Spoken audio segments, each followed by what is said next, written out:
కొట్టాల శివ దర్శకత్వంలో young tiger NTR హీరోగా తెరకెక్కిస్తున్న సినిమా దేవర.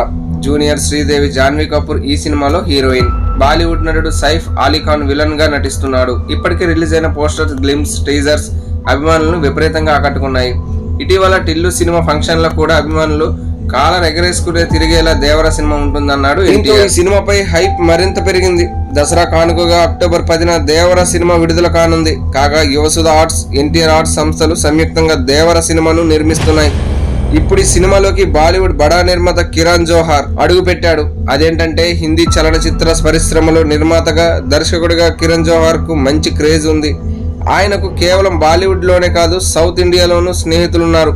గతంలో కిరణ్ జోహార్ బాహుబలి 1 చిత్రాన్ని ఉత్తర భారతదేశంలో తన సొంత ధర్మ ప్రొడక్షన్ ద్వారా విడుదల చేశాడు. నిర్మాతగా, దర్శకుడిగానే కాకుండా డిస్ట్రిబ్యూటర్ గా కూడా అతనికి అనుభవం ఉంది. ఈ నేపథ్యంలో ఇప్పుడు జూనియర్ ఎన్టీఆర్ తో చేతులు కలిపాడు. ఇక ఈ కామెంట్స్ తో అభిమానుల్లో భారీ అంచనాలు క్రియేట్ అయ్యాయి. కాగా దేవర ఫస్ట్ పార్ట్ ని దసరా కానుకగా అక్టోబర్ 10న రిలీజ్ చేస్తామంటూ మేకర్స్ అనౌన్స్ చేశారు. ప్రస్తుతం ఈ మూవీ షూటింగ్ ని శరవేగంగా ముందుకు తీసుకువెళ్తున్నారు.